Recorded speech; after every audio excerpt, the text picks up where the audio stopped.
please take a seat? We're going to begin.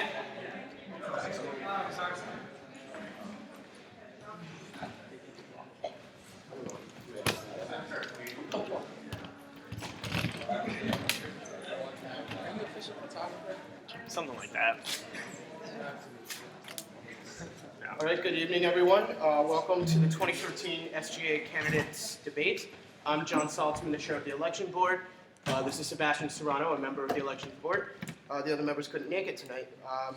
But tonight's debate should be about 90 minutes long, more or less. And we're going to play around to see how much time we can spend actually getting to hear them. So that'll be a good thing. The format of the debate is a little confusing, but I'm going to go ahead and explain it. Each presidential candidate will be asked 4 questions, and each vice presidential candidate will be asked 3 questions. Each candidate will have 90 seconds to answer each question asked by the elections board, and the respective candidate from the opposing party will then be allotted 60 seconds to rebut. It's an option to rebut, but they will always have that option. Additionally, each party has 2 opportunities throughout the entire night to respond to rebuttals from individual candidates. So these special rebuttals will be 60 seconds long, and anyone on a ticket can respond to the rebuttal. So each party has 2 of these. Anyone in a party, any number of people in a party can use a special rebuttal and reply during the use of one. And as I said, rebuttals of any type are not required, and parties can decline, and we won't look down on you for doing it.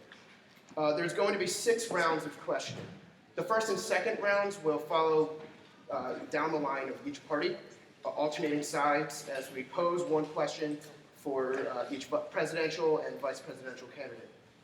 For the third round, we are going to allow each presidential candidate to pose one question to the other presidential candidate. We kept this secret from both parties, this little thing, just because we wanted to add an element of surprise, and we also want to encourage these questions to be based on discussions from the debate. So it should be a little fun. We'll see. Now for the 4th round, it's going to follow the same format as the first 2 rounds by going down the line. The 5th round will allow each party to pose a question to the opposing party. And we're going to conclude in the 6th round with single questions to presidential candidates. Time allowing, we might be able to include a few minutes of audience questioning. We'll see what time it is. I don't want to keep you guys forever, but I also want to get everybody a chance to speak.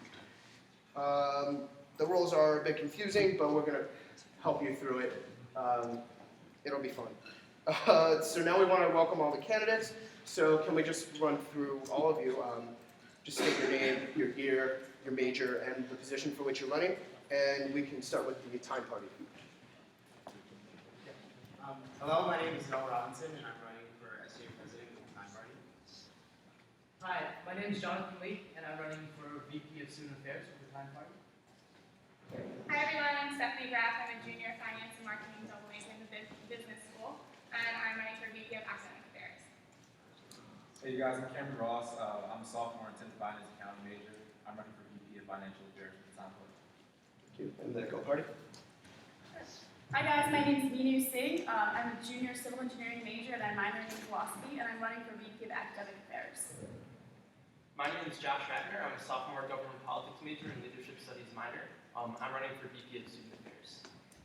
I am Sam Zwirling. I'm a junior environmental science and policy student, and I'm running for president. I am Andrew Agabel. I'm a junior government and politics major with Asian American studies minor, and I'm running for the vice president of financial affairs.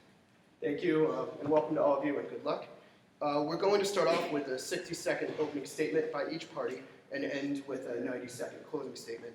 I'm going to flip a coin to see who gives the first statement, and after that, for every question, we're going to alternate.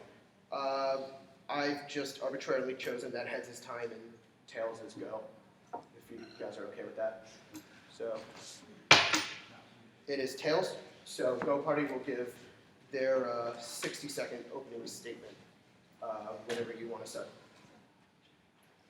So first, thank you for letting me come here tonight. We've accomplished so much this year. For example, we have gotten $5 million for mental health funding.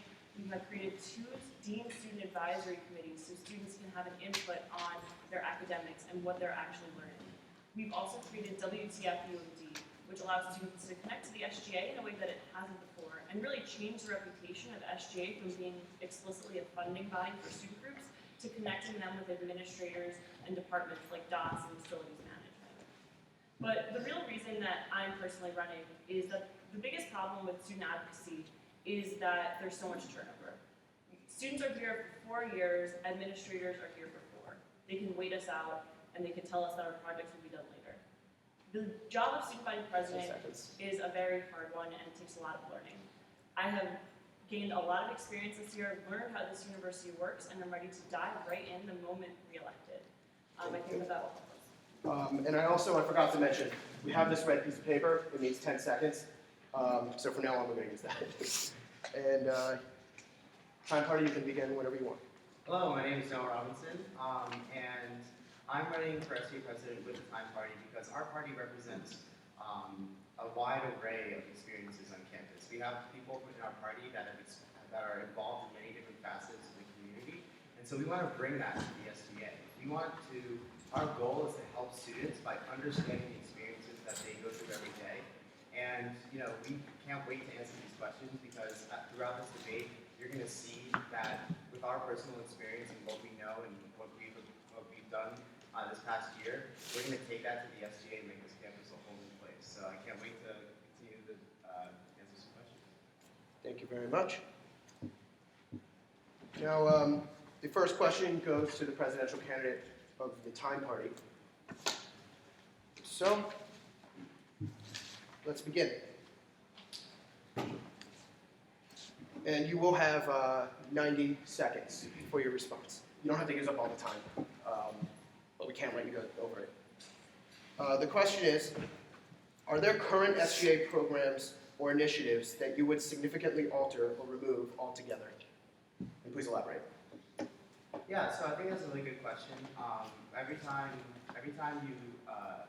we're running for SGA from outside, and I think that it's important to make sure that we experience the organization before we change anything. But I think that one of the biggest things that would change is this year the administration has done a great job of lobbying in Annapolis, and so I really want to create a position that's a little higher up in the organization to make sure that spot can be filled so that the student voice is being heard in Annapolis constantly. So I think that that would be one change. Another change is that I want to add a technology committee so that we are working with OIT constantly to improve problems. Technology is the #1 way that we use to facilitate learning, and we need to be able to have the students represented in OIT to make sure that the decisions that they're making are in our best interests. Thank you. Presidential candidate, would you like to rebut? Yeah, I think it's #1 very interesting that Mr. Robinson would bring up lobbying in Annapolis after we've been attacked pretty publicly about the fact that we've been lobbying so much. I also believe that talked about creating a technology advisory board. As stated in the SGA bylaws, the SGA president already appoints somebody to an OIT advisory board and a Network Refresh Action Committee. So we are already being represented on things on campus, so I don't see why it would need to be changed. Okay, thank you. And now, Time Party, you have 2 chances the entire time to have a special rebuttal. Would you like to do that now? Okay, thank you. Now, this next question is going to go to the presidential candidate of the Go Party. Sorry, and that question is, there are a number of platform ideas that appear in both the Go Party platform for 2012 and this year, including but not limited to the internal communications coordinator and newsletter, changing the service initiative requirement to committee initiatives, improving the clarity of parking signs, and creating Terps Rive as a night Rive alternative. Why didn't you accomplish those items this year if you believe they are important enough to include in your platform again? Last year when I ran for president, I was aware that I would have the opportunity to run again. So to an extent, the platform last year was a 2-year plan. Many things come up when you become president that you need to deal with at the moment. So for example, Big Ten, our change to the Big Ten has taken up a lot of my time. I spend time on the president's commission towards the Big Ten, and we need to be reactive to the student body. So there are things, yes, that I did not accomplish this year, but things that aren't on the platform that we also have accomplished. So we made a really good effort to accomplish most of the things and react to the situation at hand. Mental health was not explicitly on our platform last year in such a big way, but we've been able to tackle it. WTF UMD was not explicitly on our platform because we just learned about it over winter break, and we were able to implement that. So things happen as president, and you're not always allowed to just stick, you're always not able to stick right to your plan when you go into office. Thank you. Now, Time Party, would you like to rebut? Yeah, I think that it's interesting. I mean, being aware that someone's going to run again, I think that makes a disadvantage because you have to be constantly cognizant of the fact that you're going to be trying to be elected for the next year.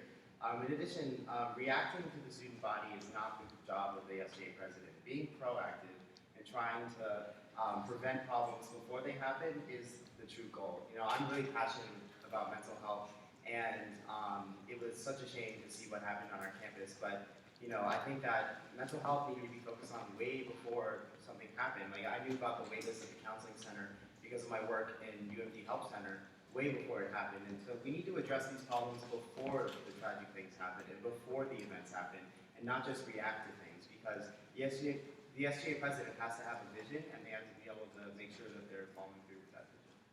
Thank you. And now, Go Party, would you like a special rebuttal? Yeah. All right. So this year, mental health was something that we worked on because there are political pressures. As president, we need to understand that things happen that make it explicitly feasible to happen at the time. So the Baltimore Sun wrote an article slandering our university for not having enough mental health services. Mr. Ratner over here had a meeting with VP Linda Clement in the first semester. We were working on these things all year. And to say that the SGA president should not be reacting to the student body is astounding to me. Thank you. Now this next question is for the Vice President of Finance on the Time Party.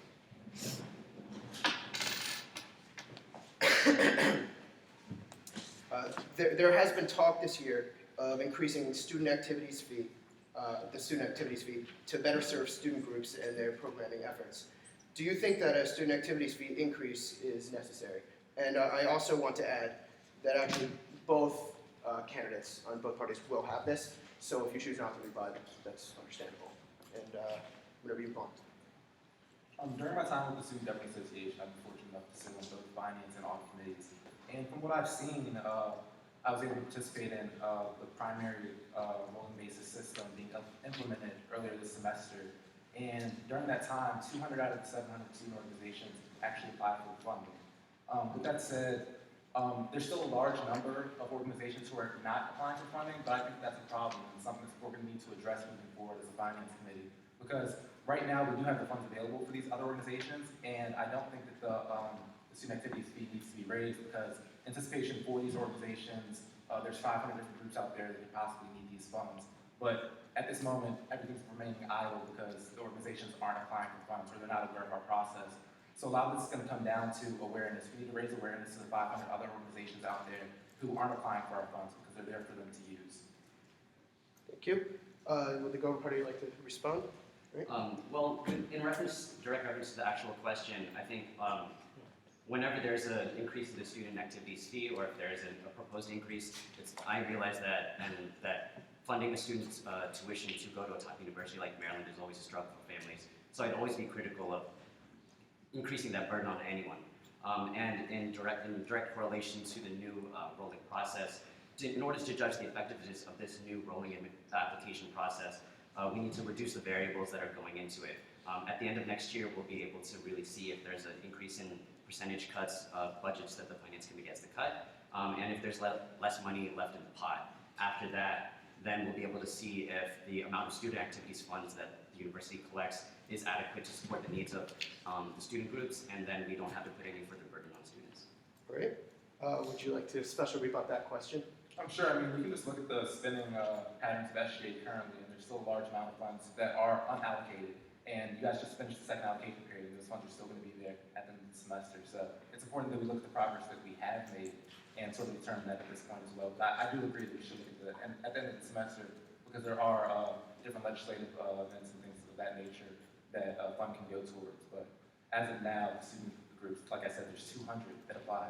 There's 700 roughly student groups out there. There's 500 that are applying for this fund that's available to them. Thank you. And now we're going to ask you the same question, which I can repeat. There has been talk this year of increasing the student activities fee to better serve student groups and their programming efforts. Do you think an increase in this fee is necessary? Well, like I just said, I don't think that it's the right time to increase the student activities fee when we switched over to a completely new process. Like I said, we just need to collect more data. We need to make sure that we're sitting down and looking at the numbers and making sure that we're effectively and efficiently using our students' money as effectively as possible. And we need to get a lot of qualitative data as well, like sitting down with student leaders and making sure that they understand the new process, that they appreciate it, that it works for them, and if it doesn't work for them, how are we going to fix those problems and how are we going to move forward from here? Thank you. Would you like to rebut? Every student has been aware of our new process. They all received emails of the allocation period and that it was switching over, and they were all invited to the workshops, and they all have access to every member of the finance committee. So I don't think the awareness there within the student groups is the issue, but those that aren't responding, that's an issue. We just need to reach back out to them. So. Would you like a special rebut? All right. Now this next question is for the time party. And it's for the Vice President of Student Affairs candidate.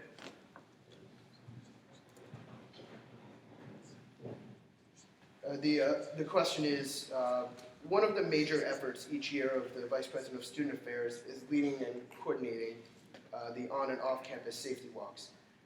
What improvements would you make to the efficacy of the safety walks, and which areas would you prioritize? And I also want to add that this again is being asked of both of these candidates, so you don't need to rebut if you don't want to. And whenever you want. Thank you for that question.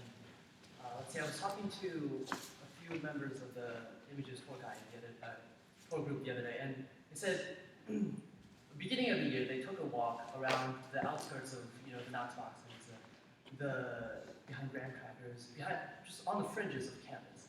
And they found a few things, one on the night ride, and probably talk about later. But another thing that they found was that it got really dark.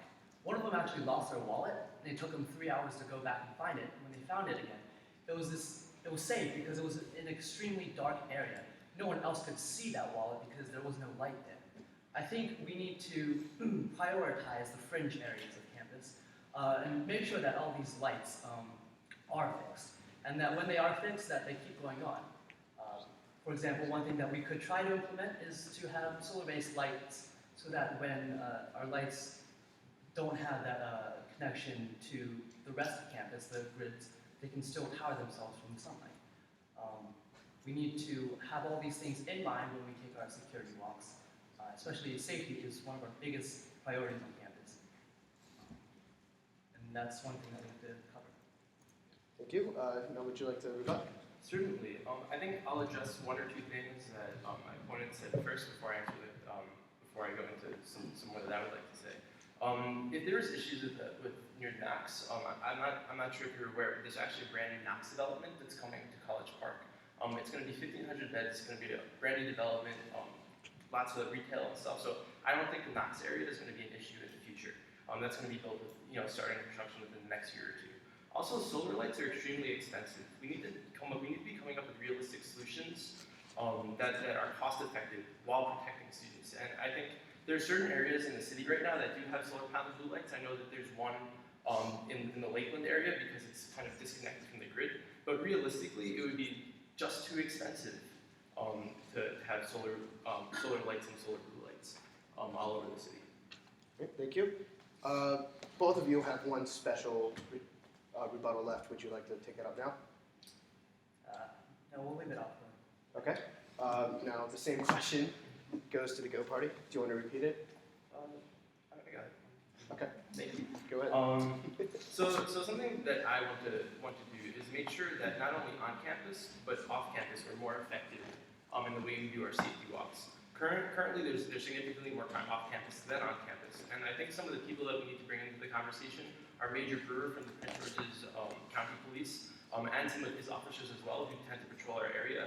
Currently, we don't always have all of the officers at these safety walks. I also want to work with the contract police from the city of College Park. Currently, they don't have a police department because that's the way they decided to function.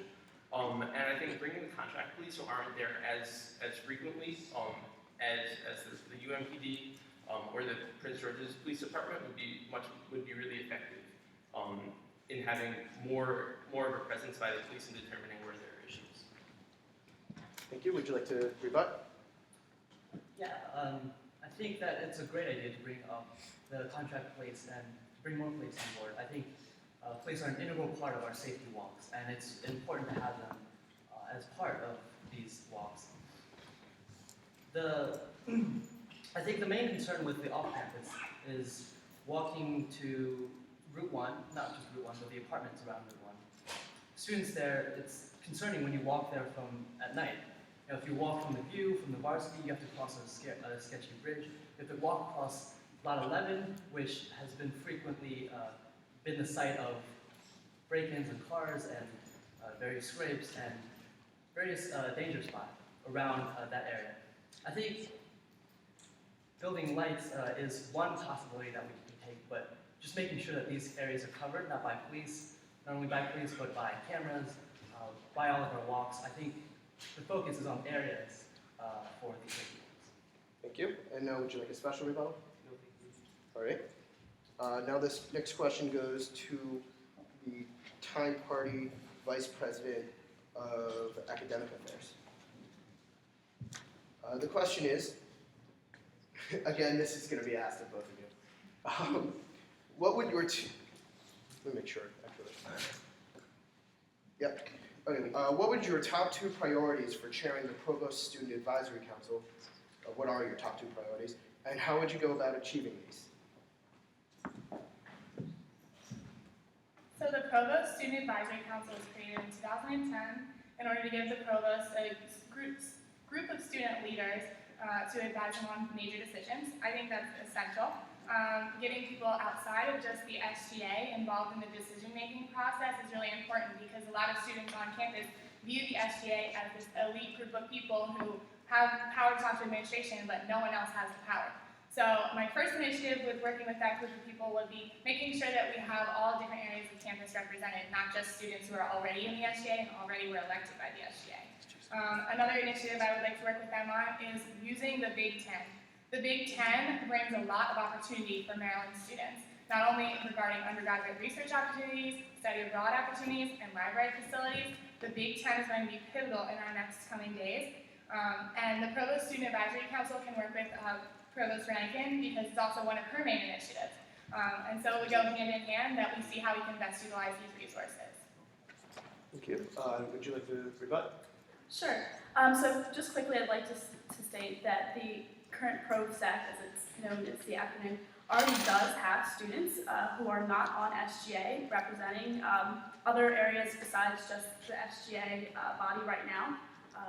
And so I think we can definitely look towards expanding that. But I would like to point out that the voice outside of SGA is already being heard with Provost Bacon. Thank you. Now, would you like a special rebuttal? All right. Now we're going to ask the same question to you. Do you like me to repeat it? Yes, please. Okay. What would your top 2 priorities be for chairing the Provost Student Advisory Council, and how would you go about achieving these? Sure, well, that's a great question. I have 2 main initiatives that I think are definitely, the ProStack would be definitely be the right forum for. The first is my initiative to really make in-classroom learning as applicable to real-world situations as possible. What I'd like to do is create a ProStack task force to explore the implementation of project-based learning, which has been a really key buzzword in the area of how students are learning best, to really make sure that students are getting the most out of their classroom time.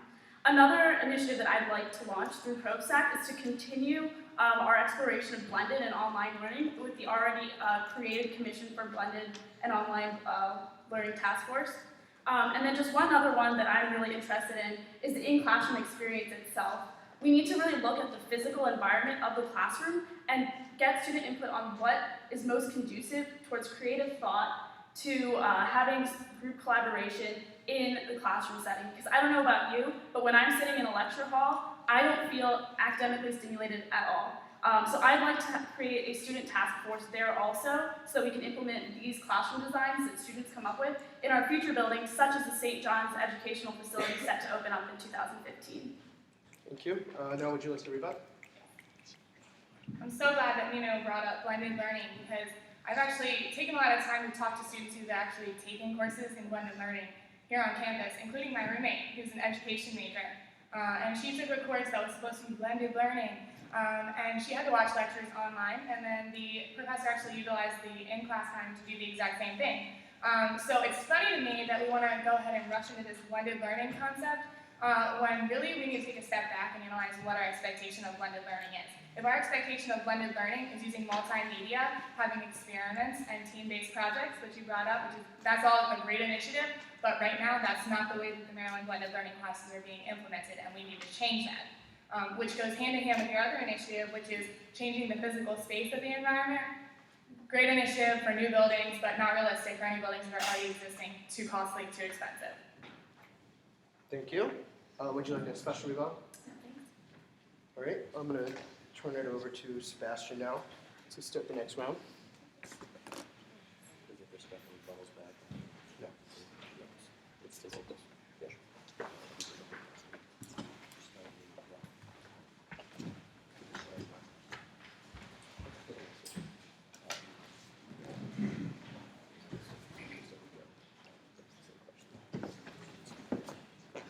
Good evening, everyone. To start the second round, the Go Party presidential candidate. This is a question for both candidates asking, but we'll start with Go. What would your top 2 priorities be for Annapolis next spring, and how would you go about achieving these? Sure. Well, my first initiative is always going to be to keep college affordable. And this year we've been able to do that in a couple of ways. For those of you who don't know, College Park does not get its budget exclusively, but we get it with this university system in Maryland. So all the schools get it together. So this year we've been able to lobby with other schools in the system and have a rally and talk to legislators and tell them why it's so important to keep college affordable. We were able to turn out 150 out of the 200 students this year that attended the rally. That's a lot of representation from College Park. I think that will allow us to continue to work with the other schools and be a much stronger advocate when we're working together with our fellow students. Another initiative that I think would be very important that I would like to see happen, although the legislature would have to vote on it to approve it, is the Fairness for All Marylanders Act. This year we took a stance on that, which basically gives protections for transgendered individuals in the state of Maryland. We took a stance on that this year, and I think that we should take a stance next year and make sure that all of our students are being protected and also allowing it so we can be attracting the best and the brightest faculty and staff. Okay. And Time Party, would you like to rebut?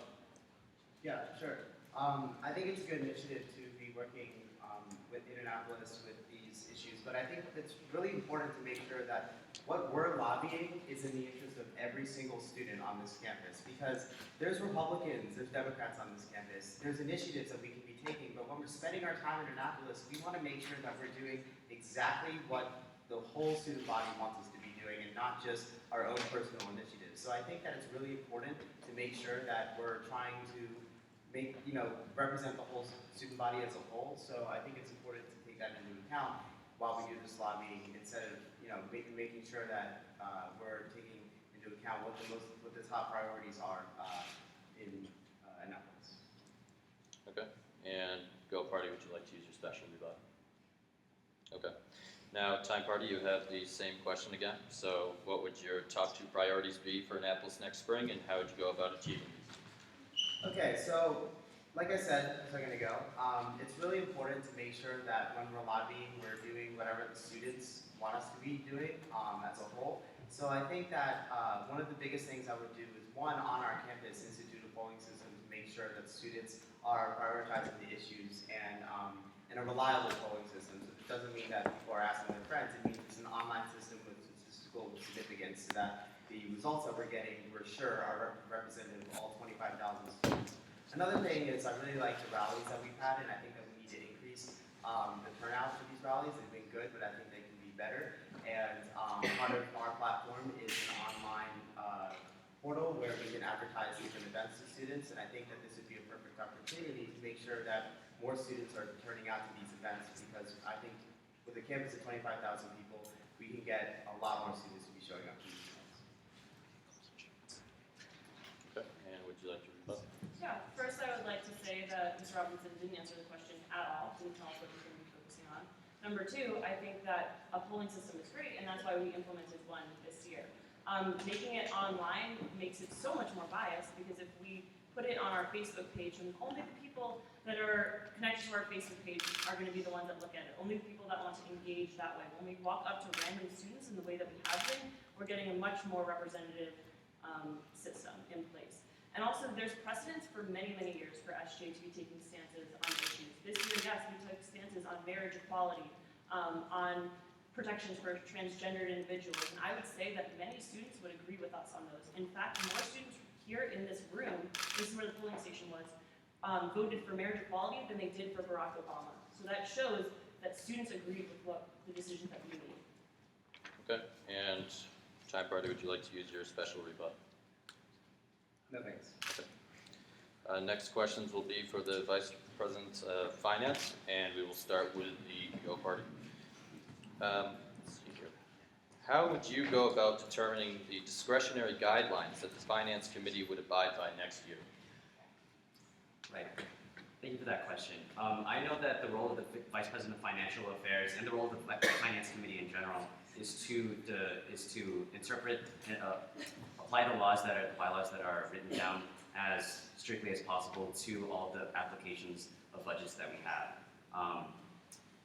With regards to the discretionary guidelines, we would have to make sure that we are not going beyond the purview of what the Finance Committee is supposed to do. They're supposed to interpret the rules, and anything that they need to do anything that needs to be changed must go to the legislature, and the Finance Committee is just the executive branch. It's a wing of the executive branch that executes that. Okay, and would you like to rebut, Time? Yeah, I just want to correct that. The role of the Finance Committee is not to strictly enforce the legislation. It's to fairly and equitably affirm the situation. So with all budgets we receive, we should be fairly and equitably discretionary in putting in different budgets and allocating our funds there. So,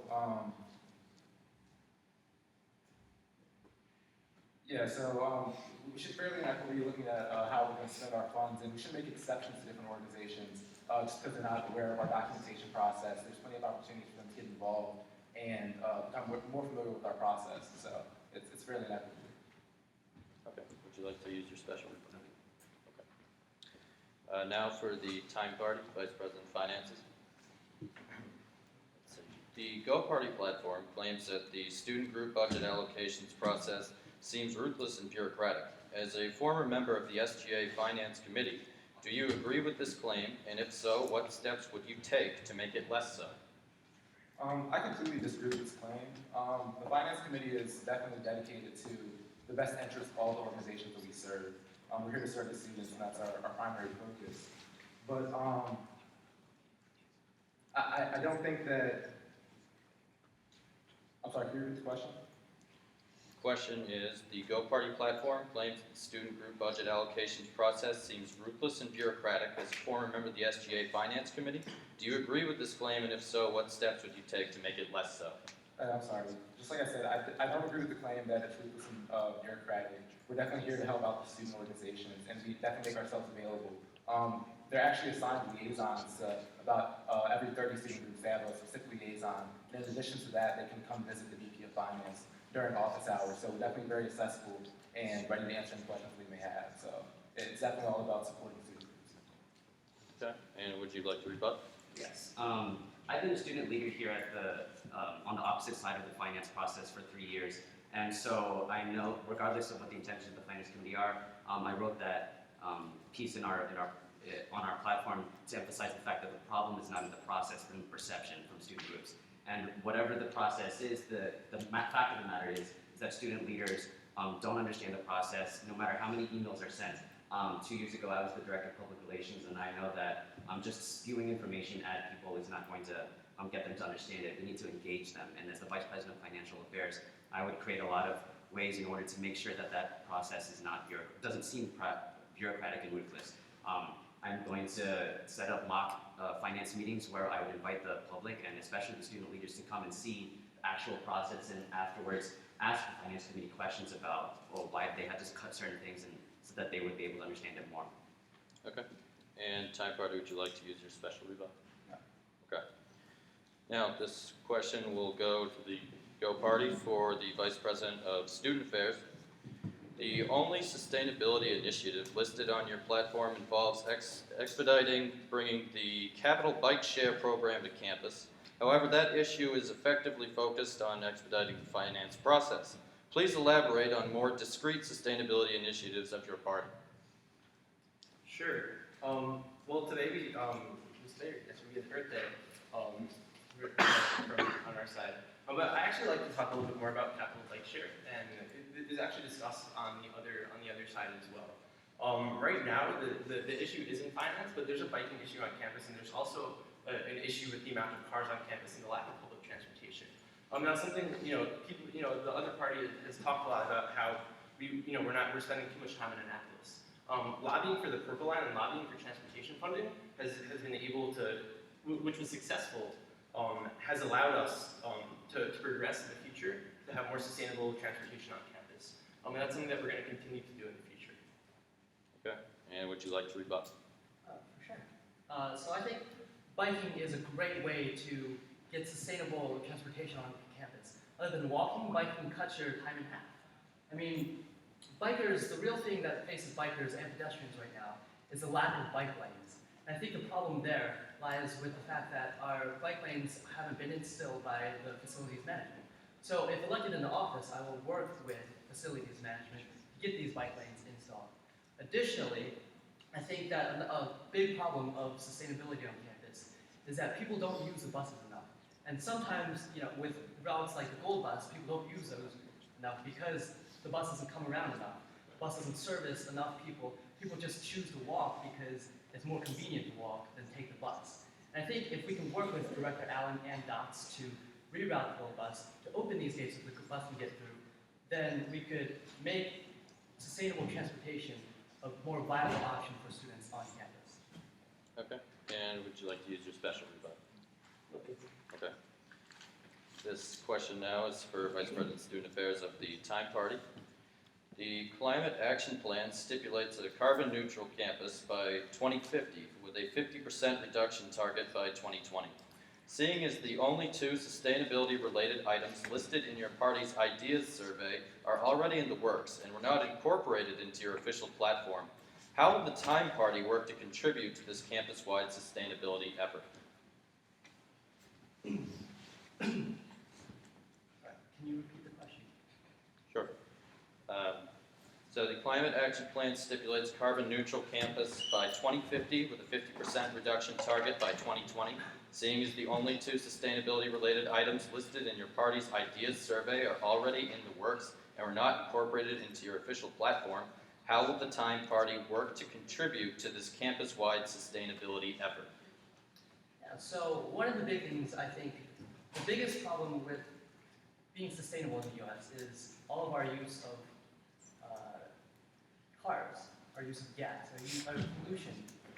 I mean, if you look at it, smog is one of the biggest things facing cities nowadays in the world. I think a few ways to get rid of this is to make transportation more sustainable on campus. Like I said before, I want to make sure to make the bus routes more efficient. I want to promote biking on campus. It's a great option and not enough people use it. And that's probably because the option isn't there to use it safely and effectively. Additionally, I think walking around campus can be a little dangerous. Sometimes you have crossroads that need to be filled in. For example, there's a major thoroughfare for pedestrians between Cornbake and the Regents Drive Garage. That little walkway, people take it every single day. There's no crosswalk there. It makes it very dangerous because cars can just drive straight through there if they're not paying attention. Additionally, I want to work to make sure that the campus's initiative with the LEAD program, Leadership in Environmental Energy Design, gets expanded into the other buildings. Maybe not all at once. Of course, I understand there's funding issues, but we can't just stop with just new buildings that we have. We need to expand that into the old buildings as well.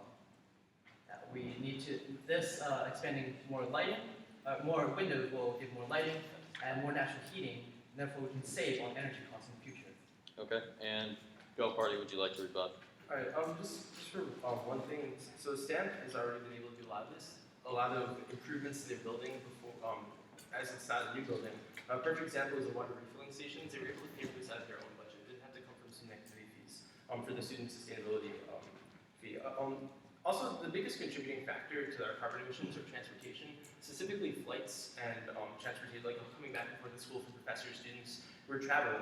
We're moving to the Big Ten, and we need to make sure that we're keeping our transportation costs as low as we can with the increase in travel. It's something we're going to have to keep a very close eye on.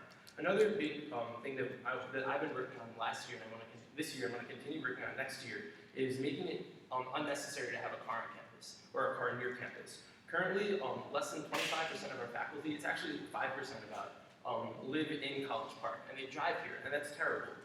So something that we've been working on as student government is College Park Academy, which is going to bring professors and faculty here. Okay,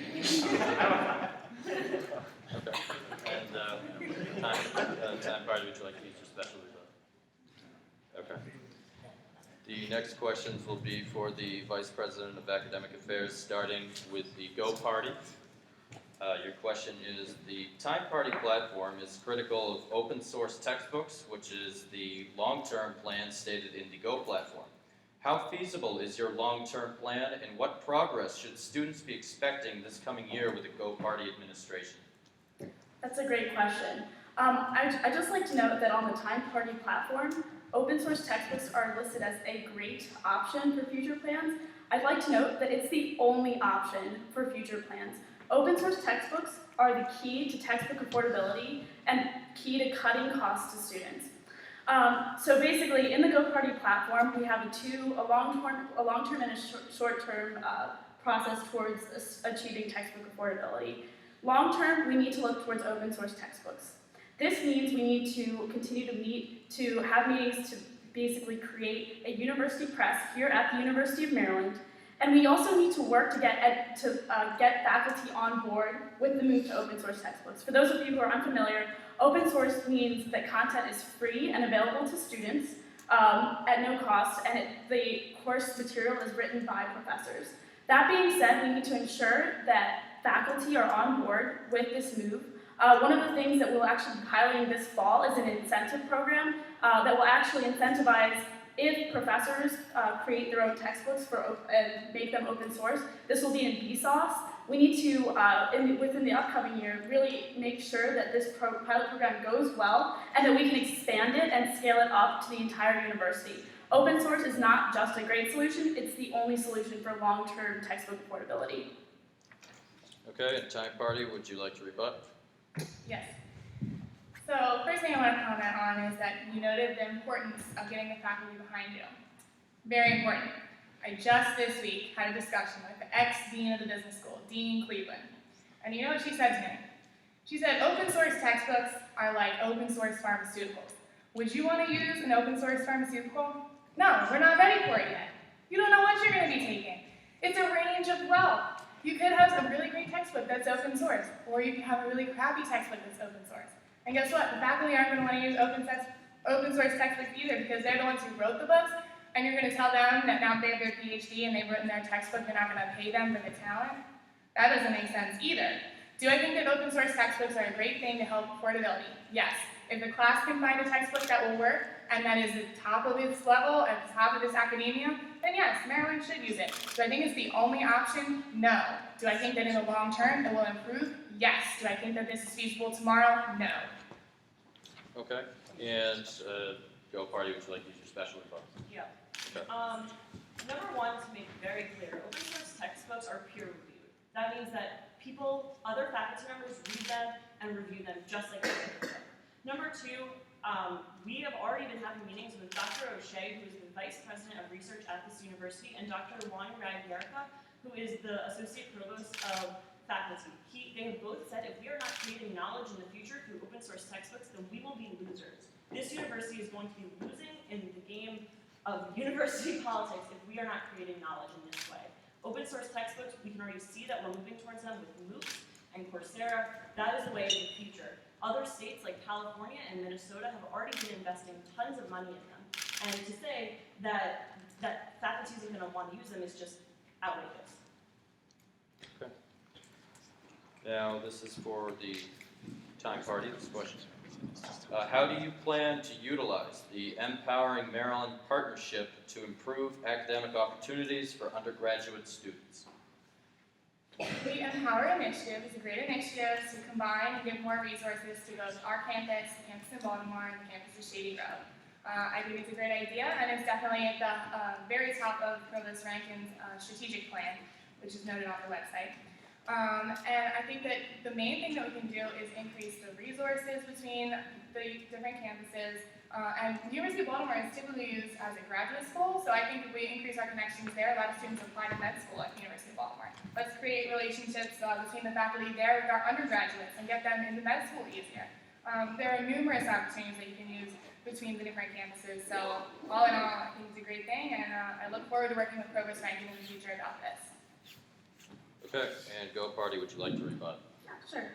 So one thing, first of all, I'd like to note that currently Empower does not include the Shady Grove campus. So as one initiative, we could definitely work towards expanding the reach of that program to the Shady Grove campus. Another thing in general is I'd like to say that I am a full advocate of working with our system organizations.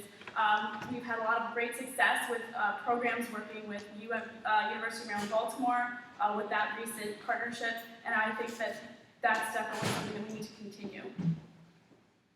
Okay, and time party, would you like to use your special rebuttal? Okay, that will conclude the second round of the debate, and I'll hand it back to John. All right, now the fun starts. We're going to allow each presidential candidate to ask the other presidential candidate one question, and the same rebuttal rules apply. We just ask that you keep your questions short, so you don't confuse your opponent, number one, and number two, so you don't start saying your platform while you're asking the question. This time, the first question will be asked by the time party. And how long did you say we have? For your question, Yeah. or, I mean, there's no time limit to your question, but don't make it too long. Cool. So, Sam, there's a clear contrast in this campaign between an Annapolis Central platform and a campus center platform. Your involvement on campus has been largely devoted to two organizations, political activist organizations, such as Maryburg and SGA. A huge emphasis of your presidency has been working in Annapolis, even though there are dozens of issues that need to be addressed on campus. Do you believe that the best use of your time is spent meeting with legislators in Annapolis or working to improve students' lives in College Park? I would say that, yes, the best use of my time is to make college affordable for students. Number two, I think that students would disagree with me that we've spent all of our time in Annapolis. Students weren't saying that when we got mental health funding. Students weren't saying that when we started WTF UMD. And students were not saying that when we created 2 Dean Student Advisory Committees this year. So to say that we haven't worked on campus is just not true. Further, our ties to Annapolis will directly help our campus initiatives. So for example, mental health, which I know you are very passionate about. We've already been in talks with Senator Madaleno, who is very, very passionate about mental health in the state. We've already talked about getting increased state funding. Already been talking to the Board of Regents, who yes, are outside of this campus, and sometimes things happen outside of the city of College Park. And talk to them about increasing funding right here in College Park to allow students who are here to not have to wait in line so long. So we have done many, many initiatives that have not just been in College Park. And I would hope that if you were to become president, you would spend your time also advocating to make sure that college is affordable for students the way that I have this year. Would you like to rebut? Yeah. So I heard you mention 2 things, WTF UMD and the mental health funding. What's Fix UMD is a great initiative, but it's a lot of small things and it's a lot of students complaining on a forum. That's why I came up with the All Our Ideas website, where students can prioritize the issues so that it's not just a random spattering of students complaining, but rather a productive use of students' time. And also for mental health funding, I think it's amazing that you've gotten this funding. But next year, we need someone who knows how to spend it. And as you said, I'm really into mental health, and it's one of my biggest passions. And I know that paying psychiatrists at the mental health center is not going to be as profitable or as good for the students as paying the counseling center psychologist. And because you have never told someone that they told someone to go to the counseling center and then come back to you and say, oh, I went, I'm going to be waiting 2 months. And so yes, you've worked to get the wait list down with the monetary funds, which is good, but we need someone who knows what to do with that money next year. All right, thank you very much. Now the Go Party has a chance to ask the presidential candidates a question. As someone who this year has worked with OIT a bunch and to implement the online voter system that started last year, I know that OIT contracts can take a long time to develop things like that. Half of the things on your platform the solutions are based on this online portal that you're going to create. But I'm curious how long you realistically think that is going to take and how you are going to work for students when you don't have the portal for the first half or whole time of the year. Okay, so there's a couple things. The first is that just how legislative process takes a while. Like, I want to do things that take a while, but things that are affecting our campus in a more direct way. So with the online portal, it is going to take a long time. It is a huge initiative, but it's also going to change the face of this campus. Freshmen, when they get here on the first day, are going to be immediately linked to a student organization, and they'll know about resources that are pertinent to them, and they will be able to have a community with them right away. Another thing is, I want to utilize the students when creating these initiatives. CMNS has people in it who would be interested, who know programming, who know these kinds of things. We can use the students. We can have them taking a class where they're actually building a resource for all the rest of the student body, where they'll be even more encouraged, and it'll encourage more learning, and it will be expedite the process of creating this new platform. And would you like to rebut? Yeah, half of the solutions on the new platform that came out today all linked back to this online portal. So I'm still confused as to how you're going to work on these initiatives during your term, which will only be next year, if you're not going to have that portal up and running. Further, we've already done that to work with students to get things done through the Facebook page WTF. We have met already with a student who is a computer science major who said that he wanted to help us to develop it more. So we're already doing these things. Would you like a special rebuttal? All right. We'll now go to the next round, which has the original format. And yeah. Yes. This is for the presidential candidate on the Go Party. What is one decision that you would have made differently this year and why?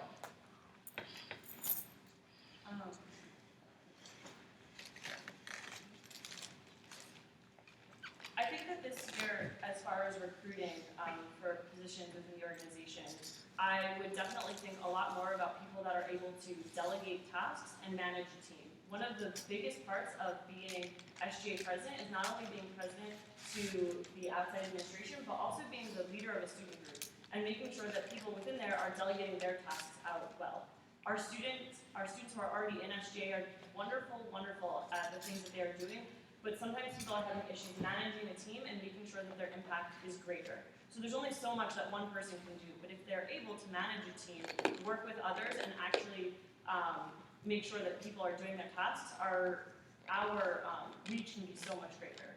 So I think that I would definitely focus on recruiting students who have experience in leadership positions so they are able to then delegate tasks out and make the organization more effective.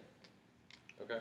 And Time Party, would you like to rebut? Yes, can you repeat the question, Joe? The question for them is, what is one decision that you would have made differently this year and why?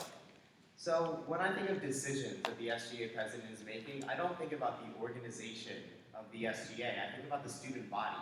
And when you say that a decision that you made about the structure of the organization that's supposed to be helping the student body, I'm surprised because decisions are about the student body and helping them. And recruiting positions within the organization is a good initiative, but that's not a decision that the SGA president, that's not the primary decisions that the SGA president makes. So, that doesn't relate to the students. And I think that when you're talking about decisions that presidents of student organizations are making, when the organization is the voice of the students, you need to make sure that when you're even the conversation about decisions is not referring to the structure of the organization, but rather what's in the best interest of the students on this campus. Okay, and this question will actually go to you from Time Party. As a current Vsauce senator and presidential candidate, Why didn't you submit any of the proposals included in your platform to the University Senate this past year, including access to graduate classes, personalized individual studies majors to be listed on transcripts, and etc.? So the reason that I didn't do that is because we're called the time party, and college is all about time, and I didn't have any free time. I give tours, I'm in help center, I work in 2 research labs, I was on the Senate, I wrote a column for the Diamondback, I worked with the Rape, Abuse, and Incest National Network. I simply did not have time to work on these initiatives, and so what I'm really excited about next year is that I'm dropping everything to be the student body president, so that I can focus all of my energy and all of my attention on the organization. So yeah, this year I didn't have that much time, but that's why next year I'm excited to have free time to be able to push these initiatives forward. Okay, and Go Party, would you like to rebut? I guess my first question would be, or I guess my first comment would just be, I hope that Noah thinks that he has time for this position this year. And to take on different leadership roles and different just roles in organizations when you don't have the time to make that commitment, to me, is really startling, especially for a university senator, which has the direct impact to make policy, which is more powerful than the SGA president, which is more powerful than the student government, because they can make those decisions. So to take on that responsibility and then to not do anything with it is shocking to me. Things that are already coming up in the Senate that I know that you are passionate about, sexual assault education mandate this year with the syllabi, there are many, many things that have come up this year that you haven't actively been working on. So it worries me to see that you have taken on things that you aren't able to commit the time to. Okay, Time Party, would you like to use your special rebuttal? Okay.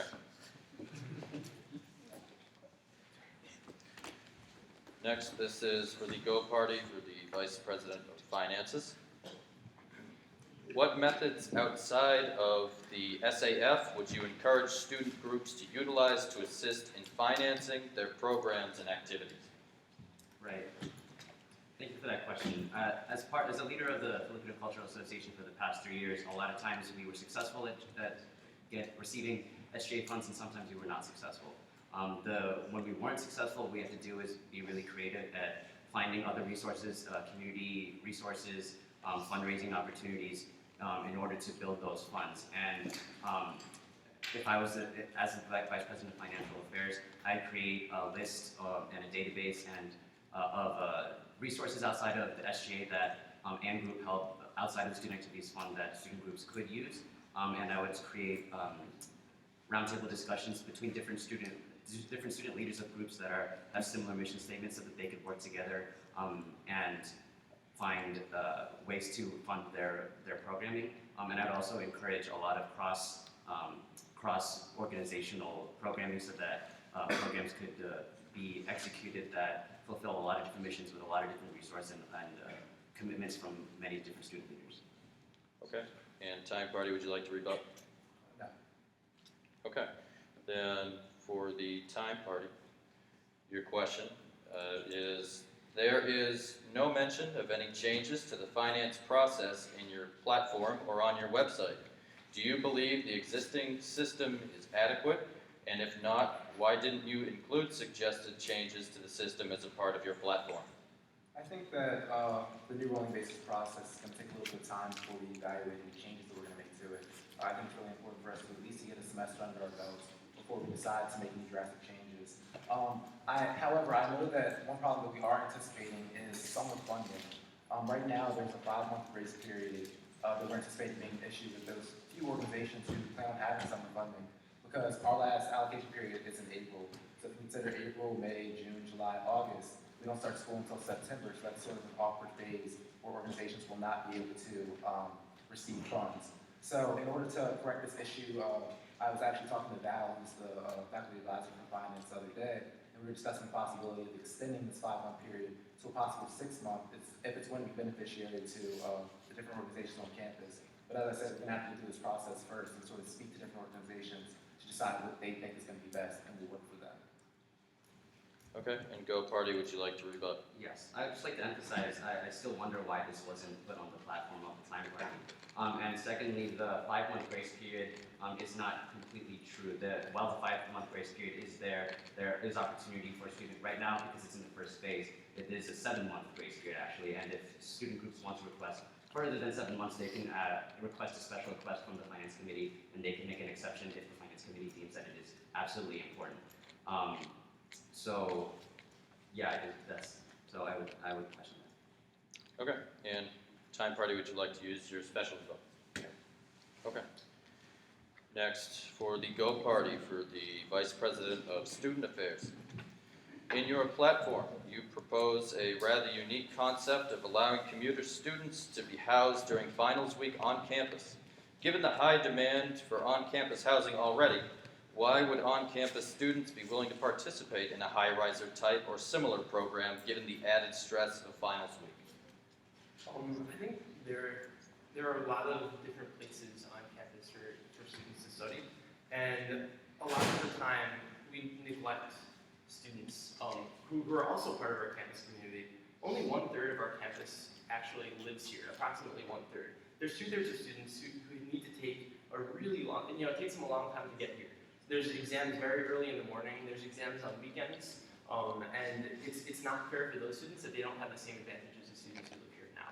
I think for students who have, who especially have issues in terms of transportation getting here, I know there's issues of transportation in terms of commuting on weekends, for example. Say you had a Saturday final, the bus routes aren't the same as they are during the week. So that could cause potential problems for students. So we need to be able to come up with creative ways to provide the same equality and fairness and be prepared for exams as other students. Okay, and time party, would you like to rebut? For sure. I think one of the main things facing commuter students is transportation. I think if we open up more access to our routes, to our area of service, then we can give these transfer students on time for their classes and on time for study.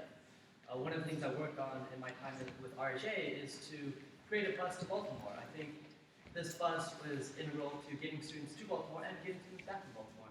And it's great for those students who commute from that long distance, especially during rush hour when they can just take the bus instead of having to wait individually on the highway.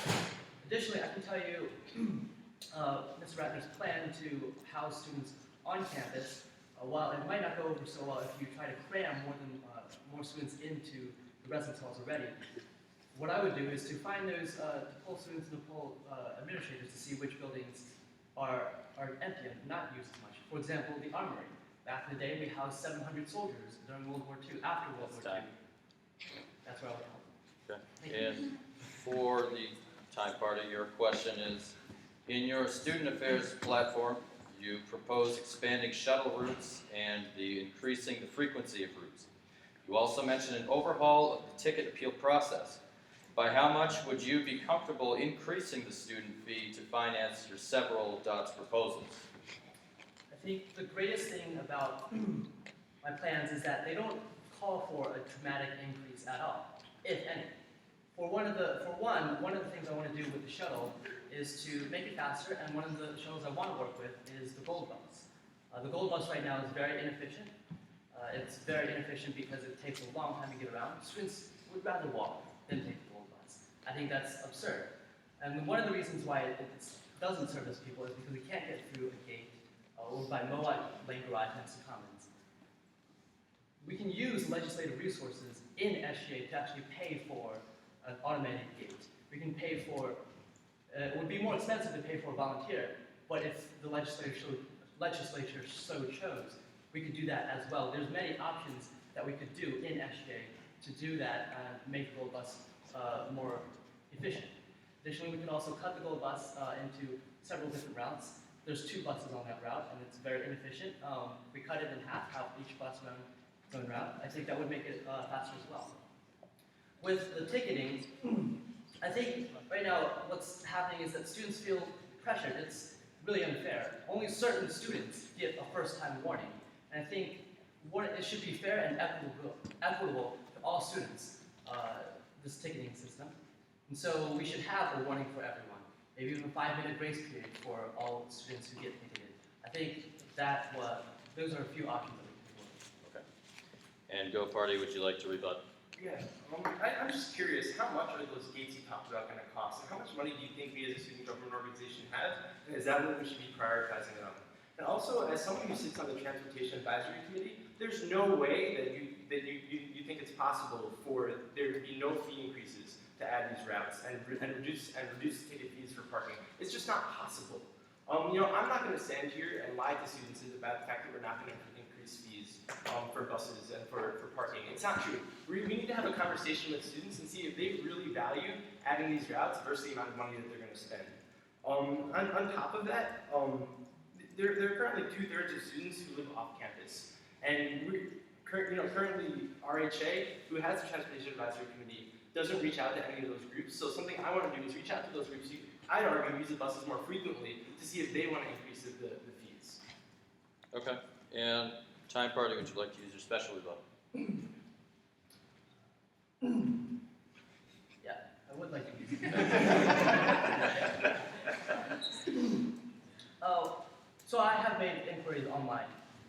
For example, automated gate services, they sell and maintenance these automated gates for, say, $300 to up to a few thousand. And every year, the SGA legislature gets around $30,000 for their initiatives. This year, they've only used, they still have $20,000 left. I think we could use those funds to make more effective ways for students to get around on campus. These wouldn't cut into student fees, they would just take out of the SGA legislative funds. Additionally,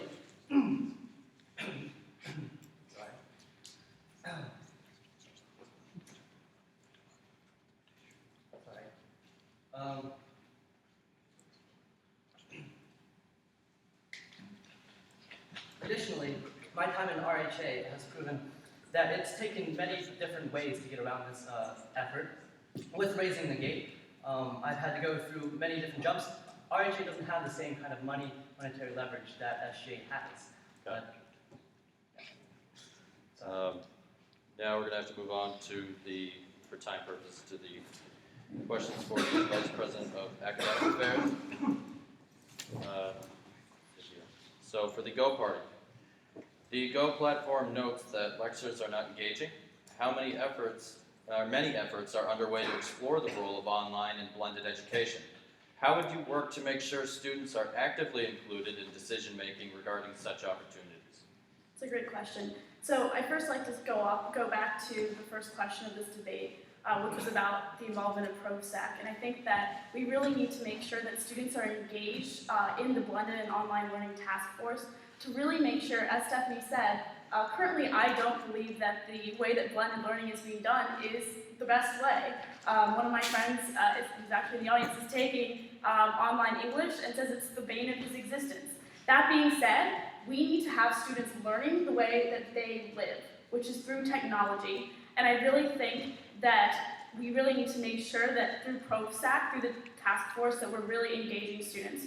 That also includes surveying, whether that's qualitative as well as quantitative.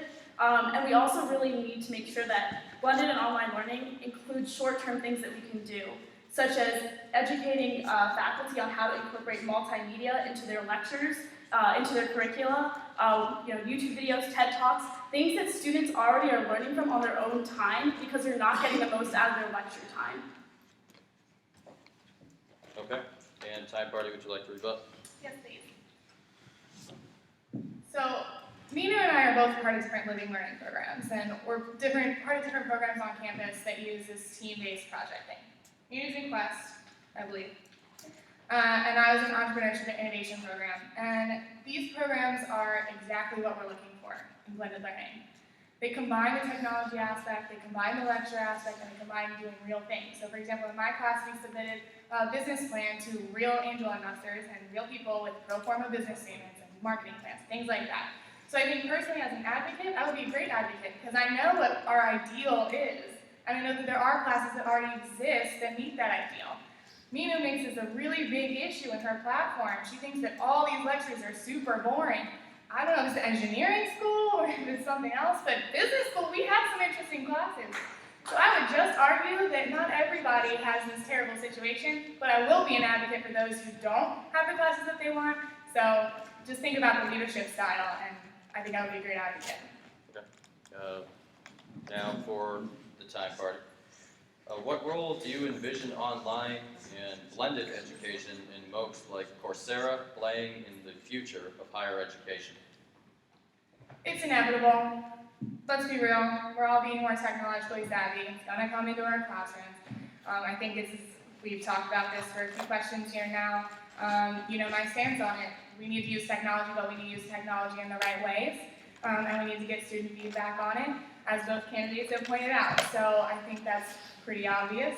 I think that technology can be pretty boring. So, we talked about the way that we live. We all live technology. Well, when you're a child, you don't start out with an iPhone. Maybe these days they give them to you, but you start out with the blocks, and you start out with the bricks, and you start out in the labs. And since when do science classes not count as interactive learning? We have labs on campus. We use those labs. So I just argue that it's not as bad as Minu makes it seem, and I would argue that technology is coming, but we need to be smart about the way we use it. Okay, and Go Party, would you like to rebut? Yes, absolutely. So I think that technology is here. It's not coming, it's here. I've talked to, it's interesting, a lot of my friends are in the business school, and they're the students that mainly point out that they're not going to lectures because they can teach themselves the material better from online workshops, from online YouTube videos, things like that. So I'd argue that technology is not just coming, it is here. There's a reason why students in the Digital Cultures and Creativity Honors Program get iPads upon entering the school. There's a reason why we have programs like the Academy of Innovation and Entrepreneurship coming into fruition. It's because this is what is important it's one of President Lowe's key initiatives, is making us all about innovation, about technology. And while we do need to make sure that we're embedding technology properly, I think that it's a matter of urgency. Okay. At this time, we've concluded this round of the debate. I'll be passing it back to John. Hey, everybody. So now we're going to allow single party versus party questions. It is the same type of format as everything else, but anybody on the party can ask, anybody on the party can answer yes. When we're answering, can only one person answer, or can we add on to each other? You can add on to each other. Okay, thank but you. the time limits do still apply. Same. Yes. Thank you. And I believe that time party gets this question. Is that gets the first? We asked the last one. Yeah. They should We ask. received Okay, well then, go party. You can ask any question over to your opponents. This question is more specifically directed to my opponent, John, and also for you guys to speak on behalf of your ticket as large portion of them are members of RHA. So you've been involved with RHA for 2 years, and this year you sat on the Transportation Advisory Committee, which has direct bi-weekly meetings with David Allen, the director of DOTS. Why do you believe you'll be able to accomplish the ideas outlined in your platform in SGA, given that you didn't accomplish them in RHA? Thank you for that question. I'd like to point out, for one, I've only been in RHA for 1 year, but I would like to move on from that and say that this year I've taken the chance to really build and start a relationship with Director Allen. I've written certain initiatives that you don't see here on my platform because they've already been done. For example, the Baltimore months, extending posters to all the residence halls so that the freshmen who live in the residence halls know where the evening buses do go. I've had many talks with Director Allen. I've talked with him over and over about the Gold Bus. I've asked him, how do we get this open? How do we do this? And he said, the big thing is funding. I don't have any funding. In fact, it doesn't matter. RHA doesn't have funding to do this. How do we do this? Talked to different student groups. Personally, I am part of 6 student groups, and I bring more to the table as a tour guide. I have to know about more of them. And I've talked with them and asked for volunteers. I've tried to get support around this, and they, no one wants to really volunteer for a job, late at night like that. Anyways, opening the gate. So moved on from that, trying to find different solutions, different ways of funding. Unfortunately, RHA doesn't have that, so with SGA, I see the legislative funds as the way to go. And building, from my past experiences working on this problem, and trying to find alternative solutions. You're out of time, sorry. Go party, would you like to rebut? I'd just like to point out that not once in your platform or what you said today, you mentioned how exactly you're going to find the funding. Some things I want to do to find funding for different programs within DOTS are looking at their budget. Currently, some part of their marketing budget is going towards funding a contest to give away free tuition in state for a semester. That's a waste of money. That could be going towards a bus route. That could be going towards reducing parking fees. Also, DOTS doesn't currently actively look for corporate sponsorships for buses. The varsity and the VU and other high-rises have to go to DOTS to pay for more buses. We should be going to places like Giant and Shoppers where students need to go, they need to get groceries, and asking them to help pay for part of the buses. Alright. Thank you. And now, go party, you may ask. Time party, you may ask your question. Sorry. So we get a rebuttal. We'll ask a question, they'll answer, and we get a rebuttal, right? Is that right? Yes. Yeah. Thank you. Okay, so if Go Party wins, can each of you state at least one initiative from the Time Party's platform that you would publicly make a priority in your administration next year? Sorry, you mind repeating one of the Time Party platform initiatives? That you would make a priority. Well, I can start. I would go with mine because there are no financial initiatives on the platform. Goodbye, audience. Something that I'm going to do is work to create fair and equitable dining plans at the university, but I'm not going to just say that we're going to come up with a rollover system or a point system like that. It's actually illegal in many states to give refunds for dining points. The way the dining system works is that they need to be paid beforehand because otherwise they can't function and pay for themselves. It's a non-for-profit organization, and they need to be here to provide services to students. Right now, like you receive services like the police. That's a basic service. Students need the basic right to eat. We need to come up with solutions that are both affordable and realistic. And that's not something that I'm gonna put on my platform without covering the costs for it. I would say to directly answer the question, unfortunately, I'm not familiar enough with the Time Party platform.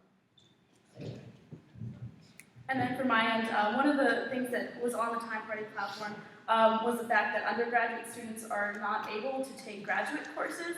And I guess I'd like to incorporate an element of that, but change the actual solution. Because right now we have a lot of great 5-year programs that actually allow that to happen, and that's something I'd like to expand. Unfortunately, we weren't able to be prepared for this question because the real platform came out today. All right, thank you. And again, audience, I want to remind you to please stay silent. And now you may rebut. Actually, by Real Platform, we actually were polling the students to see what they wanted because we're listening to them on their issues. But I just wanted to make a couple comments. Josh, you mentioned that free tuition is a waste of money, and it kind of doesn't. I don't understand why you would say that when Stan seems to say that advocacy in Annapolis for lower tuition is such a part of your platform. So I don't really understand why you would say that. Another thing with the rollover dining points. The dining services is a nonprofit, but it's also a business, and there are ways and business models that work that would not rely on students losing money every single semester for them to stay afloat. So there's not going to be an increased cost because the dining services is operating at a loss right now because they're relying upon students losing money each semester, and they're a service for students at the University of Maryland, which means that they should be working to please the students, not dissatisfy them. Thank you. Now. Was that all the time? Yes. And now I'm going to pass it back to Sebastian. We have one remaining round in which each president will get one question. And then we will do a couple minutes of audience questions. I don't want to keep you guys here forever, but I just want to hear a little bit of what they have to say. And then we'll have closing statements at the end. Okay, so these are presidential candidates only. I will start with Go Party. The University Senate recently approved recommendations to improve the Committee for the Review of Student Fees. Since both you and Noah were members of the Senate Student Affairs Committee, what improvements do you believe will be the most impactful of the process? So I've been working on this issue on two ways. One, from the student affairs perspective from the Senate, but also as a member of the Committee for the Review of Student Fees. And we're actually having an upcoming meeting to discuss more ways that we can make the student fee process stronger. One thing that I think is going to be the most impactful is making sure that there's representation from all parts of campus on committee fee review bodies. So for example, we've already talked about including large student groups that are influential on campus in that process. So having maybe a representative from BSU or LSU or some of these other groups that might be able to provide a unique perspective. I think that's very important, where it isn't just SGA members and RHA members, but members from the larger campus community. Okay, and Time Party, would you like to rebut? Yeah, so I think my response is kind of going to be indicative of our whole platform and how we're trying to incorporate technology into the whole campus. Why would you can have the unique perspective of a couple students, but why not poll everybody on it? Like, it's very easy to do these polling systems, and online is actually less biased. You can look up the statistical significance, but it's actually less biased than going up in person and asking people, because there are confounding variables when you're asking people just the people that you see. So I think that in terms of getting the input, which is very important to do, I think that using technology to do so and getting the input of many students instead of just a few would be beneficial. Okay. Now a question for you, Time Party. Some of your initiatives, such as your ideas to increase the number of bike lanes on campus and to remodel the pricing system of dining services, would require substantial additional funding to implement through student fee increases. What is your plan to finance these initiatives? And if this plan involves increasing student fees, does this run contrary to your emphasis on college affordability, as was noted in the diversity debate last night? Well, I just want to say that we are all about college affordability, and we do promote that. But to answer your question, we're not trying to increase the student fee. We're trying to reallocate the money that's happening, the money that's being spent right now. DOTS, we need in dining services too. Those are two of our main priorities, and we want to focus on them. But we are going to need to do audits of those services, and that is a huge undertaking. It is going to take a very long time. But when we stop, if we can focus our efforts on campus and focus on how we can reallocate the money and the business model, then we can address those problems. So we're not saying that we need to increase the student fee. We're saying that we need to look at how we're spending our money and change it to be more efficient, and so that the students aren't being the ones who are dissatisfied. Okay, and Go Party, would you like to rebut? Yeah, I want to make a very quick point in the last about polling for committee for fees. A lot of these budgets are not public, so that would not be appropriate to do that. Number two, I've heard a lot that at the SGA legislature should be funding these projects, that we have so much extra money. A lot of that is because I personally fundraised about $15,000 for the organization this year, and that's why we have so much extra money, and we're able to fund things like the grocery store bus. The point of legislative reserves is to make the campus better in a way through the SGA and through working with committees, so we can fund our projects. DOT specifically is a very, very efficient organization. They will say to you straight up, if you want a bus line, that's great, you need to increase the fee by $2, and you can have it. A lot of these apartments are running very efficiently. Just the fact of the matter is we don't have enough money. If we wanted everything, we would have to increase our fee, which is already $1,700 totally, in a huge way. Okay. That concludes this round of debate. At this point, we're opening up the floor for audience questions. I don't know that we need this, but I'll have a microphone. So I guess we'll start here. Hi, my name is Liz. I'm the current Vice President of Student Affairs. My question is for the two Vice President candidates, and I would like to start with you since I haven't worked with you. A large part of this job, as you may find or you will find, is that you have to work with off-campus issues. So I'm interested to hear, what is your understanding of the new expansion of the Code of Student Conduct off campus? What do you see as potential issues in terms of how that will affect students, and what's going to be your role in ensuring that happens smoothly, that that's a smooth transition? And I also just wanted to add, we'll give 60 seconds to these questions, and there are no rebuttals unless it's directed towards one party.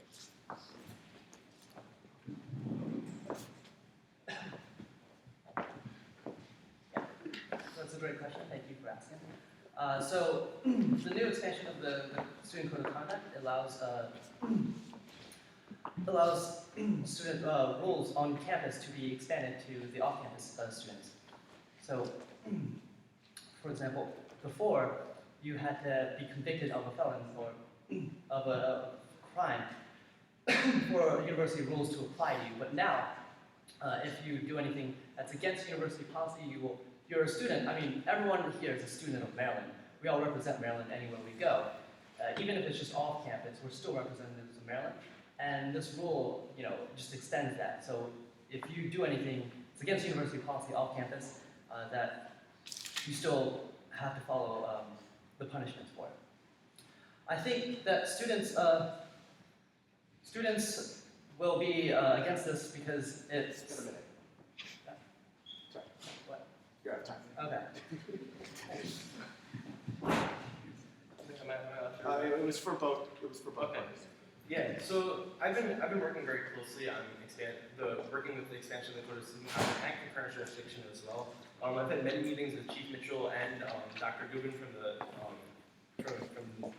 University Judicial System, and I think at the end of the day, this is a good thing for students. They're not going to crack down on kids for underage drinking. They're going to crack down if you commit a serious crime. But part of the problem with the current expansion of the Code of Student Conduct is there's discretion left with the director. And right, Dr. Goodman is great. She's wonderful. I trust her completely, but we need to be creating guidelines and more specific outlines of what's going to happen with that discretion. And we really need to make sure it's clear to students what actions they're responsible for. Great. Raise your hands again. Wait, can I just request that you make sure you do all? That's what I'm trying to do right now. Also, that texting other people. Yeah. I'm writing a good question. Can we just put away our phones? Is that okay? My phone's my personal property. Okay, just put hands up everywhere. Sorry. Hi, my name is Grace Toohey. I'm here reporting for Stories Beneath the Shell. We're an online news organization. So I was just going to ask Sam, actually, you talked about how you raised $15,000 on your own, and I was just curious how and why you did that this past year. Sure. A couple of those initiatives, number one, it was to fund crowd fees. So I believe that, I'm not sure about the exact amount, how much we raised there. I think it was about $8,000 through student affairs and other portions of campus. We were also able to raise funds for, there's another, for the DREAM Act rally and for the DREAM Act rally and as well for marriage equality rallies. We were able to get funding through different university processes. We also got about $1,000 from Capital One for crowd fees. Can I just request that members of the audience don't shout out answers to the candidates, please? I didn't hear it happen, but please, audience, remain silent unless you're asking a question. And now you do have the chance to rebut what the Go Party just said. So, Okay. Questions from the back. I feel like a talk show host.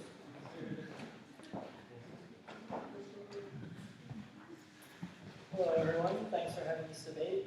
It is my personal view that regardless of who wins the election, it's very important for both parties to work together on all the issues that they feel are important, and in that regard, we'll be working in the best interest of the students. So with that, as a candidate of neither party, I would like to ask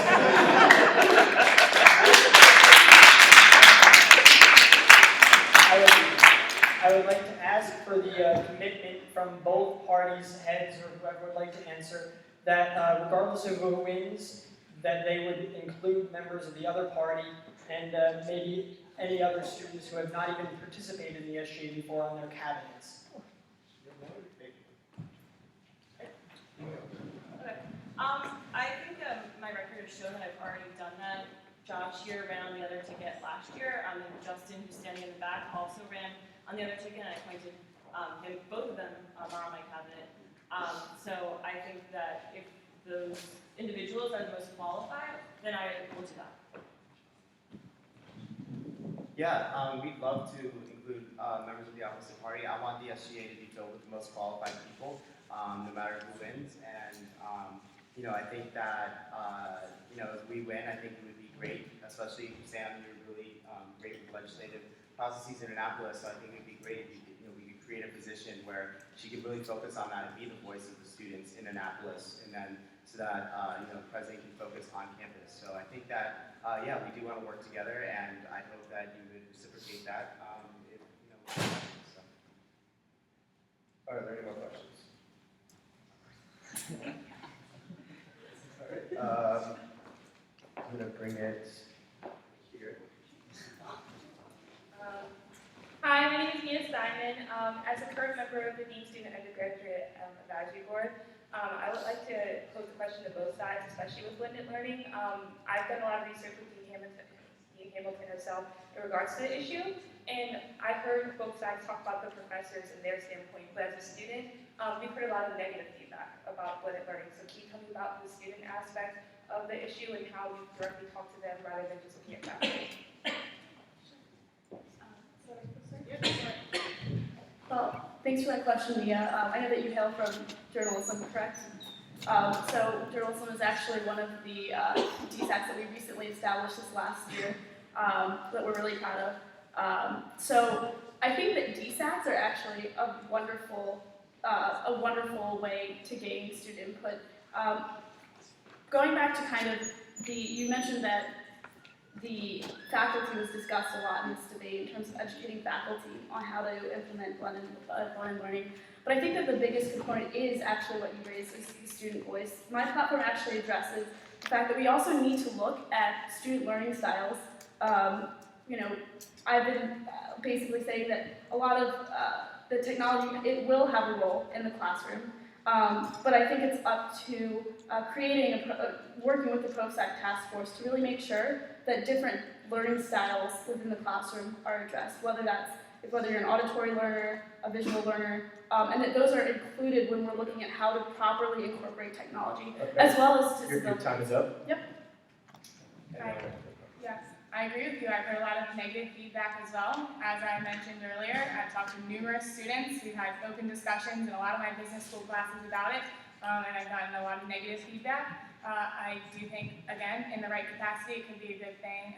And I don't know how many students Mimi's talked to. She didn't mention that in her answer, but I've talked to a lot of students, and I can say that's with conviction. All right, well, there's a couple more questions. Let's start here, and then I'll get to some of you guys. All right, thank you. My name is Zach Cohen. I'm the chairman of the University System of Maryland Student Council, which the SGA president, whichever one of you wins, will serve on. So the council represents students to the chancellor, to the board of regents, and to our elected officials in Annapolis. How do you envision working with or continuing to work with the council next year? What initiatives would you pursue through the council if elected? And that's for you.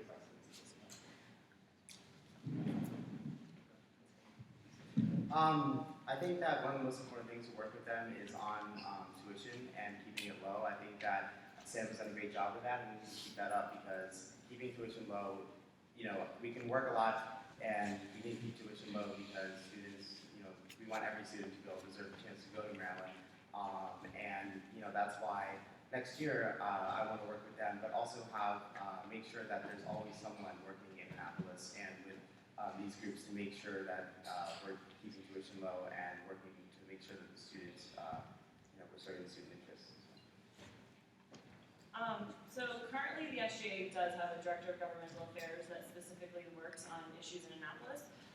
He's sitting right there. As far as the student council goes, I think that there are a couple ways that we can improve it and make it better. As sitting on it this year, we've done a lot with the entire USM student council and all of the schools in the system, making sure that they are lobbying effectively. One thing that I would like to expand to other schools are our essay contests that we worked on this year, where we got 100 students to tell their stories about why to keep college affordable, and we made that into a book, and we're actually able to deliver that to the governor in his office and talk about why to keep college affordable. So I'd like to expand that to all of the schools, as well as to work with them on mental health funding. The chancellor has already stated that he's interested in making that an initiative throughout all of the campuses, because all of our campuses are really funded. And one last thing is working on shared governance, which is extremely important, making sure that our students are involved in these decisions on a high up level. There are ways that we can improve it here on campus. We're gonna do one more question. Let's see. Okay. Thank you. My name is Ryan. I'm the VP of Academic Affairs right now. My question is for either the VP of Finance candidate on the Time Party or for the presidential candidate.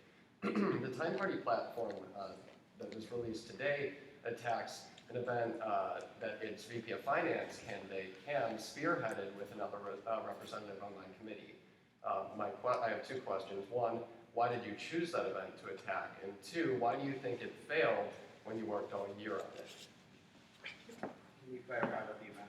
The Explore Your Major event. It wasn't referred to that by name in your platform, but We said that it was underattended in our platform. We didn't attack it. We said it was underattended. There could be other ways. okay, I apologize for the semantics. You said the event We just want to be did clear about not. your comment. Yeah, so actually, well, attendance, I can talk about attendance. Yeah, so I'm currently doing letters of science, and I believe the event you're referring to is the Explore Major event, and Ian as well as myself worked very hard on that event. And I do think this was a success for the first year of having it, but there was definitely some improvements that we could have made, and that's evident by the feedback that we received from our surveys. So I mean, we can improve. And also another thing is like with our platform, our portal, I'm really excited because we'll be able to tell every single letters and sciences major that this event is happening once we can advertise that to them. And we know, because we're going to know who the majors are, we can just advertise the events to them. So I'm really looking forward to next year addressing that turnout and really increasing it. So. And we've suggested alternatives in our platform if you look further. There are other ways to get people career skills earlier in the year.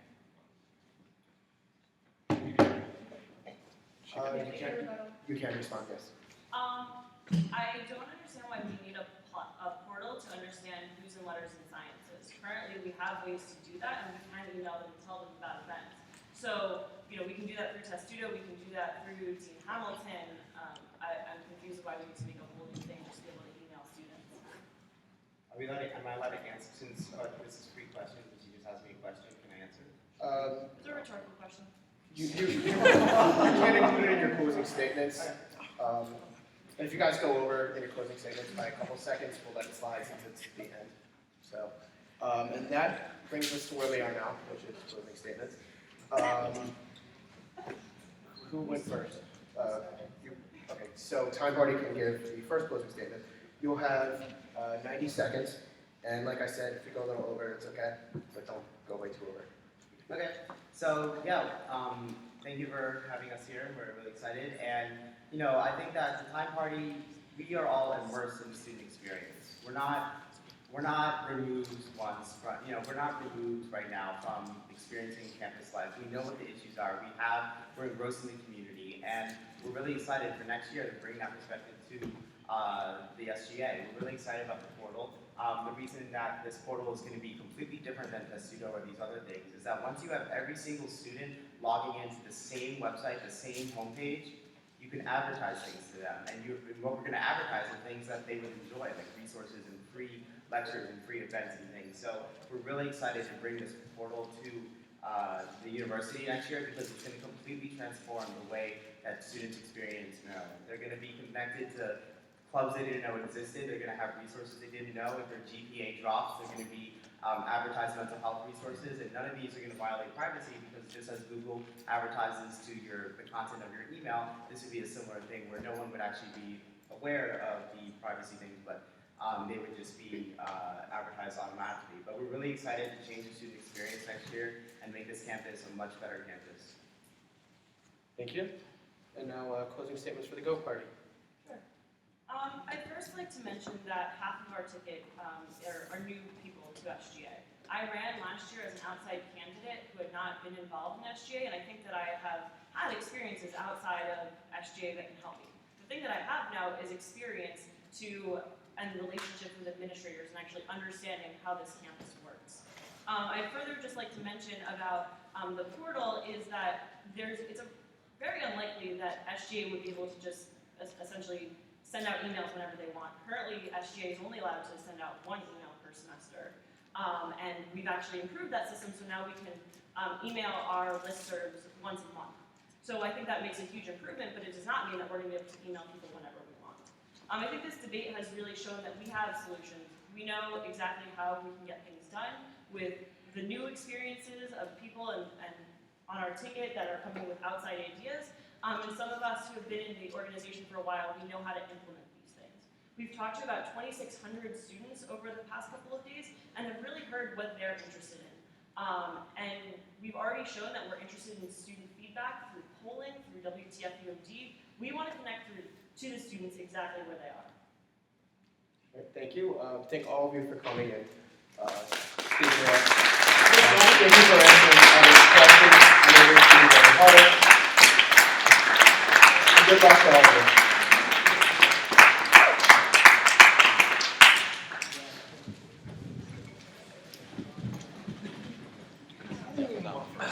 Not the person, not the object. I have a person.